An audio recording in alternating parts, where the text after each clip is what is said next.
오늘 본문 23장부터는 이스라엘 백성들이 지켜야 할 절기들에 대해서 기록하고 있습니다. 2절에 보시면 이것이 나의 절기들이니 너희가 성회로 공포할 여호와의 절기들이다. 이렇게 여호와의 말씀으로 시작을 하고 있는데요. 이제부터 기록될 절기들을 가리켜 하나님은 궁극적으로 나의 절기다. 곧 여호와 하나님의 절기라고 말씀하고 있습니다. 여호와의 절기라는 말은 여호와를 위해 지정된 절기이다라는 의미도 있고 또는 여호와에 의해서 지정된 절기이다라는 뜻도 있습니다. 두 가지 다 의미를 하는데요. 그러므로 여호와와 언약을 맺은 이스라엘 백성들은 성회로 공급하는 여호와의 절기들을 잘 지켜야 할 의무가 있다. 그렇게 우리가 이 말씀을 보게 됩니다. 그러므로 이스라엘 백성들은 이러한 절기를 지켜야 하는데 그 이유는 단순히 의무라는 차원을 넘어서는 것도 우리가 본문을 통해서 알 수가 있습니다. 왜냐하면 이스라엘 백성들이 장차 가나안 땅에 들어가게 되었을 때 이 절기를 기쁨과 감사의 마음으로 이제 지킴으로 인해서 그들이 하나님의 백성됨의 정체성을 절기를 지킴으로 알게 되는 것이고요. 더 나아가서 하나님 나라 백성으로서의 구별됨을 가질 수가 있기 때문에 그런 것입니다. 그러므로 하나님이 이러한 절기를 주신 것은 결국 하나님과의 관계를 위해서 주셨다. 우리 그렇게 이해할 수가 있는 겁니다. 이스라엘 백성들이 가나안 땅에 들어갔을 때 그들이 겪는 모든 혜택과 풍요가 스스로의 힘으로 얻은 것이 아니라는 것입니다. 하나님이 주신 은혜임을 잊지 말고 꼭 기억해야 한다. 그래서 그 하나님과 동행하는 삶을 살아가라. 이것이 절기에 담겨 있는 교훈이고 핵심 메시지임을 기억할 필요가 있겠습니다. 오늘 본문에 보시면 이스라엘 백성들이 지켜야 할 절기로 가장 먼저 이제 절기의 기초인 안식일과 더불어서 유월절과 무교절 그리고 첫 번째 보리 추수를 하나님께 한 단으로 드리는 이 초실절에 대해서 언급을 하고 있는 것을 보게 됩니다. 가장 먼저 이 절기의 기초인 안식일을 먼저 말씀하고 있습니다. 이 안식일은 창조의 원리지 않습니까? 6일 동안 주님 하나님께서 천지를 지으시고 7일째에 안식하셨습니다.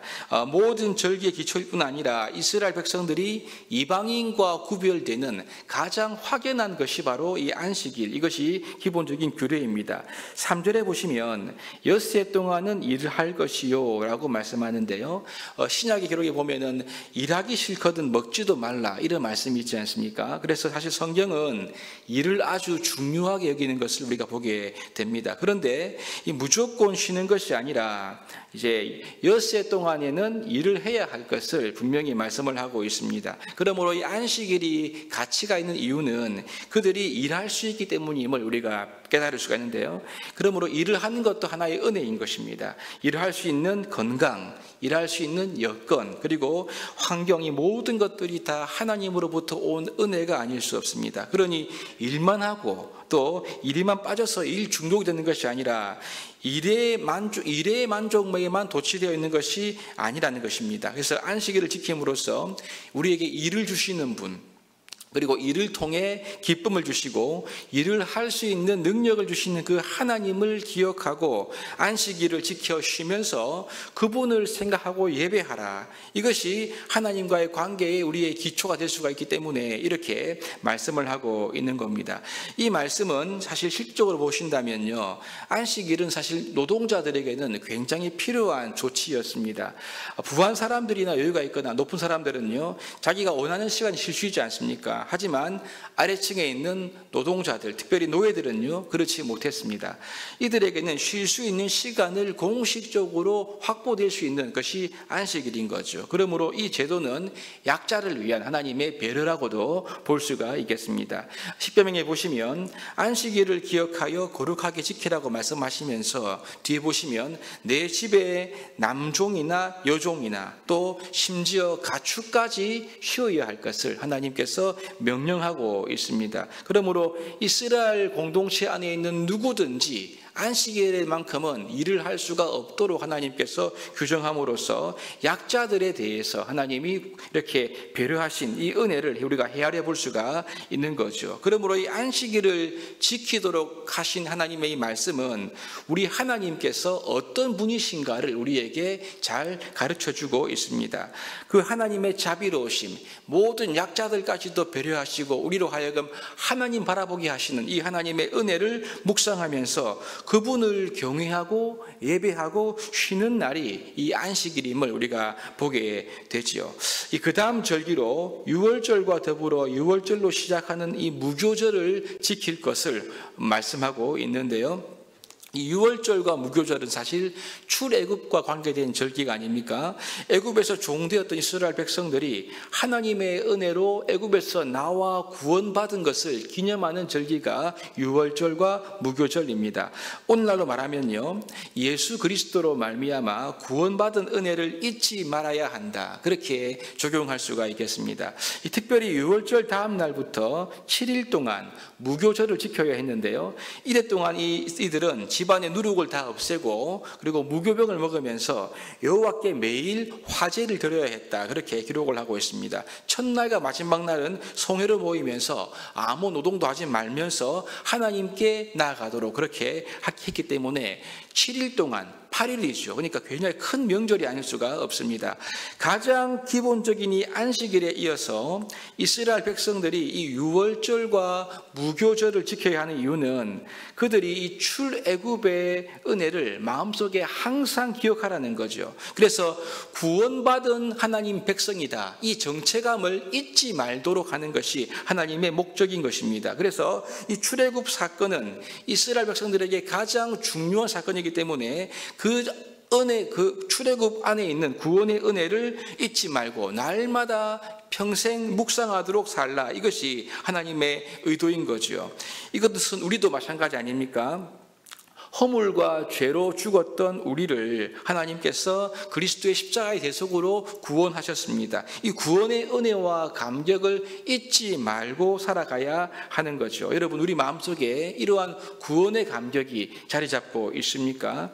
1만 달란트 탕감받은 이 깊은 은혜를 우리가 누리고 있습니까? 이것이 하나님께로부터 온 은혜인데 이 은혜를 우리가 확신하고 또 이것을 분명히 믿고 있는지 돌아보아야 할 것입니다. 유월절과 무교절을 지킴으로써 출애굽을 기념함 같이 이 그리스도의 십자가와 부활, 죽음을 우리가 늘 기념함으로 인해서 죄와 사망으로부터 구속하신 이 은혜는요, 성도들이 이 땅을 살아가면서 하나님 백성답게 살아갈 수 있는 가장 기본적이고 필수적인 은혜임을 우리가 기억해야 할 것입니다. 그래서 다른 어떤 절기보다도 가장 먼저 이 유월절과 무교절을 언급하고 있는 것을 우리가 보게 되는 거죠. 마지막으로 이제 말씀하는 절기는 초실절입니다. 이 초실절은 첫 보리 추수를 하고 난 뒤 그 첫 단을 하나님께 바치는 그러한 절기인데요.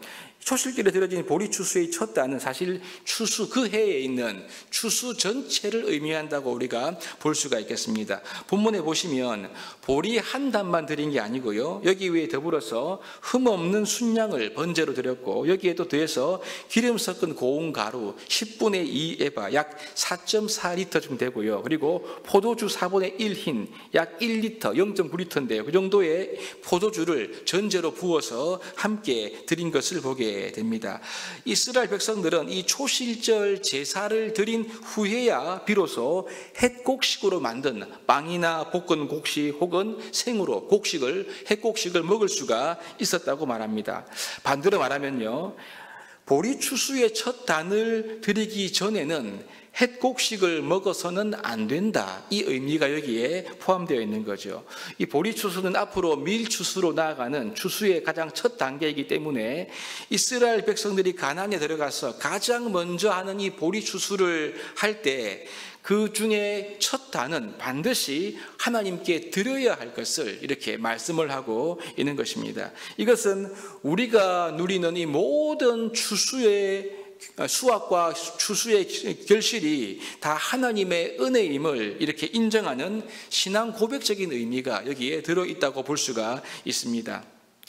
광야에서 이렇게 40년 동안 살다가 가나안 땅에 들어가서 그 땅의 풍요를 누리게 되면 이 풍요의 복에 취해서 하나님을 잊어버릴 가능성도 있지 않겠습니까? 그런데 이 가나안 땅을 주셨고 햇빛과 비를 주셨고 또 곡식이 잘 결실하여 수확할 수 있도록 하신 분이 하나님이시기 때문에 이 사실을 잊어버리지 말도록 하는 절기의 의미가 초실절에 있는 것입니다. 그러므로 이스라엘 백성들은 보리 첫 보리단을 가져오기 전에 햇곡식에 손이 되지 않도록 하심으로써 장차 거둘 모든 은혜가 다 하나님이 주신 것임을 먼저 기억하도록 하신 것, 이것이 하나님의 조치인 거지요. 그렇습니다, 여러분. 이 모든 것이 다 하나님께로부터 왔기 때문에 우리는 하나님께 드리고 그것을 인정하여 감사하는 삶을 살아가야 할 것입니다.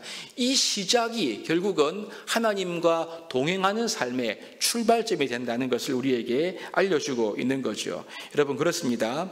감사를 잃어버린 복, 하나님께 감사하지 않는 복은 결국 복이 되지 않고 우리에게 저주가 되어서 돌아올 수밖에 없는 것을 기억해야 할 것입니다. 오늘날 우리들은 이러한 구약의 절기들을 지키지 않습니다. 왜냐하면 이것은 당시 농업과 목축업을 기반으로 한 이스라엘 백성들에게 주어진 말씀이고요. 또한 그리스도의 십자가의 대속으로 인해서 이 모든 이러한 규정들이 직접적으로 필요가 없게 되었기 때문에 그렇습니다. 하지만 여러분, 이 말씀 속의 원리와 정신은 동일하게 적용될 수가 있는 것이죠. 안식일, 유월절과 무교절, 그리고 초실절을 지키라는 이 말씀 속에는요, 오늘날 우리가 하나님의 은혜를 항상 기억하고 지키며 그 은혜에 반응하는 삶을 살라는 하나님의 메시지가 이 속에 들어있는 것을 볼 수가 있습니다. 우리 주 예수 그리스도의 은혜로 말미암아 구원받은 성도들은요, 우리 주일 예배 그리고 성찬식, 여러 헌금과 봉사를 통해서 하나님의 은혜를 기억하면서 그 은혜에 반응하는 삶을 통해 이 땅에서 하나님 백성으로서의 정체감을 가지고 살아갈 수가 있다라는 말이지요. 더 나아가 이러한 은혜에 반응하는 우리의 삶과 예배를 통하여 하나님과 동행하는 삶을 살아갈 수가 있음을 우리가 깨달을 수가 있는 것입니다. 이러한 삶을 토대로 하나님의 복음이 우리를 통해서 증거될 수가 있는 거죠. 오늘 이 새벽에 우리를 구원해 주신 이 십자가의 사랑과 은혜를 우리가 마음속에 깊이 다시 한번 더 되새기기를 바랍니다. 더 나아가 내게 베푸신 모든 건강, 모든 재물, 모든 관계, 모든 것들이 다 하나님의 은혜임을 고백할 수 있는 시간이 될 수 있기를 바랍니다. 그래서 나의 모든 인생, 나의 모든 것으로 가장 먼저 하나님을 높이고 섬기고, 그래서 살아도 주를 위해, 죽어도 주를 위해 죽도록 우리의 인생이 오직 하나님 아버지께 영광이 될 수 있기를 다짐하며 하나님과 동행하는 삶을 사는 성도가 되시기를 마음에 다짐하는 그런 시간이 되기를 간절히 바랍니다.